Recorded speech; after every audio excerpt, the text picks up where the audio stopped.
Hello, আসসালামু আলাইকুম। আমি তন্ময় হাসান। আমি আজকে আপনাদের সামনে আসলাম নতুন একটি বিষয় নিয়ে। সেই বিষয়টি হলো এইচটিএমএল কোড কীভাবে আমরা ভিজুয়াল স্টুডিও কোডে রান করতে পারি, সেই বিষয়ে আজকে আলোচনা করব এবং আমরা দেখাবো কিভাবে আমরা রান করব এবং এর কাজ কি, পরবর্তী ধাপগুলো কি, সেগুলো সম্পর্কে আজকে বিস্তারিত আলোচনা করব। তো বেশি কথা না বলে আমরা কাজে চলে যাই। আমরা ভিজুয়াল স্টুডিও কোডে চলে যাব। ভিজুয়াল স্টুডিও কোডে চলে গেলাম। ভিজুয়াল স্টুডিও কোডে চলে যাওয়ার পর আমরা একটি ফাইল নিব।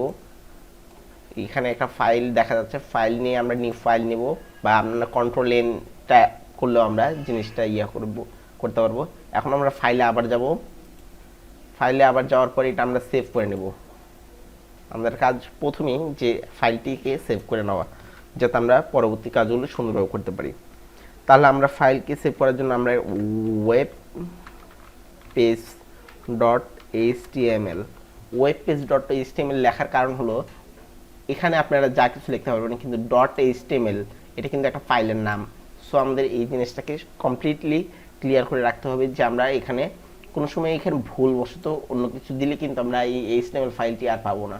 তো আপনাদেরকে ক্লিয়ার করে বলতে চাচ্ছি যে ডট এইচটিএমএল ফাইলটি হবে আপনার এই ওয়েব, এখানে আপনি যা যা লিখবেন সব কিছু কিন্তু এই ডট এইচটিএমএল তৈরি হবে। সো আপনি এই জিনিসটা কখনই ভুল করবেন না। তো আমরা সেভ করে নিলাম।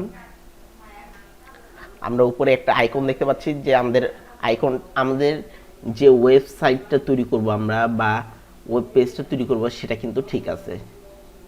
সো এখন আমরা কাজ করি। আমরা প্রথমে লিখবো এইচটিএমএল, যেহেতু আমরা এইচটিএমএল এর কাজ করতে চাচ্ছি, এইচটিএমএল লিখলাম আমরা। এইচটিএমএল লেখার পর আমরা যে এই সাইটে আরেকটা এইচটিএমএল দেখতেছি, এটা কিন্তু একটা ক্লোজিং ট্যাগ। এটা এটা যেমন ওপেনিং ট্যাগ, এটা হলো ক্লোজিং ট্যাগ। সেই জিনিসটা আমাদের মাথায় রাখতে হবে। সো এখন এটার মধ্যে থাকবে কি, হেড। হেড নামের একটা ট্যাগ থাকবে। হেডের মধ্যে কি থাকবে আমরা দেখতে পারবো। হেডের মধ্যে আমরা টাইটেল থাকবে। টাইটেলটা কি সেটা আমরা আপনাদের কিছুক্ষণ পর আমি বুঝিয়ে দিচ্ছি। টাইটেলটা কি, টাইটেলের মধ্যে আমরা যে কোনো একটা লিখতে পারি যে ওয়েব সাইট।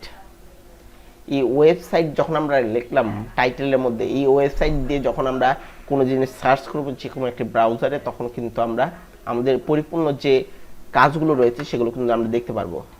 তো এখন আমরা কি করব, বডি।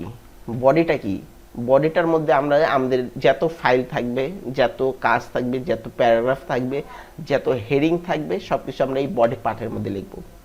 এখন আমরা পি পি দিচ্ছি। পি হলো একটা প্যারাগ্রাফ টাইপ, এটা হলো একটা লম্বা লাইন। হ্যাঁ, এটার মধ্যে আমরা যে কোনো জিনিস আমরা সুন্দরভাবে লিখতে পারবো, যেগুলো আর্টিকেল হিসেবে ছোট ছোট সাইজের হয়ে থাকে। তো আমরা লিখি simple web page by Tanmoy Hasan. এই যে আমি এই লেখাটা লিখলাম, এই লেখাটা যে লিখলাম, এটা আমরা একটা ওয়েবসাইটে বা একটা ওয়েব সার্ভারে যদি আমরা শো করতে চাই, এটাকে আমাদের যেহেতু আমরা সেভ করে নিয়েছি, আমাদের আর কোনো সমস্যা নেই। এখন আমরা ফাইলে চলে যাব। ফাইলে যাওয়ার পর আমরা দেখব যে ওয়েব পেজ নামে একটা আসছে, এটা চাপ দেব। আমরা দেখতে পাচ্ছি যে আমরা এখানে ওয়েবসাইট একটা, আমরা মজিলা ফায়ারফক্সে ঢুকেছি এবং সেখানে আমরা দেখতে পাচ্ছি যে যা লিখলাম আমরা এই ভিজুয়াল স্টুডিও কোডে, যেমন ওয়েবসাইট লেখা আছে, এটা কিন্তু একটা টাইটেল। এটা কিন্তু একটা টাইটেল। সো আমরা দেখি এই যে এখানে আমরা দেখতে পাচ্ছি যে ওয়েবসাইট লেখা আছে। আচ্ছা, এই ওয়েবসাইটটা কিন্তু আমাদের টাইটেল হবে। যখনই আমরা কোনো জিনিসকে সার্চ দেব, ওয়েবসাইট লিখে যখন আমরা সার্চ দেব গুগলে, তখন কিন্তু আমাদের এই লেখাটা শো করবে। এখন আমরা যা লিখেছি কিন্তু তাই এসেছে। পি ট্যাগে লিখেছি, পি ট্যাগে কিন্তু এই simple web page by Tanmoy Hasan লেখাটাও এসেছে। তাহলে এখন যদি আমরা এখানে আরও কিছু লিখি বা আরও কিছু লাইন লিখি, পি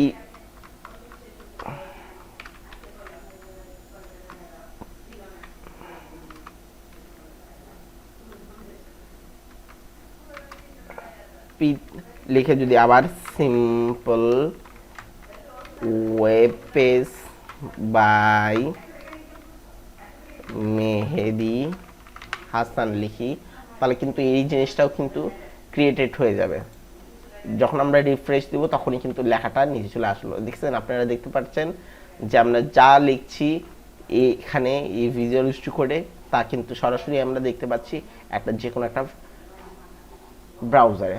সো আপনারাও তৈরি করতে পারবেন একটি ওয়েবসাইট যদি আপনাদের উপর নিজেদের উপর আত্মবিশ্বাস পরিপূর্ণ থাকে এবং আপনারা যদি নিজেকে মনে করেন না আমরা পারবো, আমরা চেষ্টা চালিয়ে যাব এবং আমরা জিনিসটাকে আরো ভালো করে বুঝতে শিখব।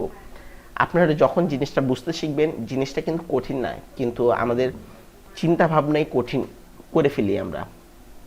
এখন আমরা যদি জিনিসটাকে সহজ করতে পারি তাহলে কিন্তু আমরা খুব তাড়াতাড়ি এই জিনিসটা শিখতে পারবো। সো ভিডিওটি যদি ভালো লেগে থাকে তাহলে একটা লাইক, শেয়ার এবং সাবস্ক্রাইব করে দেবেন। তো আজকে এই পর্যন্ত, সবাই ভালো থাকবেন, সুস্থ থাকবেন। নতুন একটি ভিডিও নিয়ে আমি আপনাদের সামনে হাজির হব আমার ইউটিউব চ্যানেলে। সো আল্লাহ হাফেজ।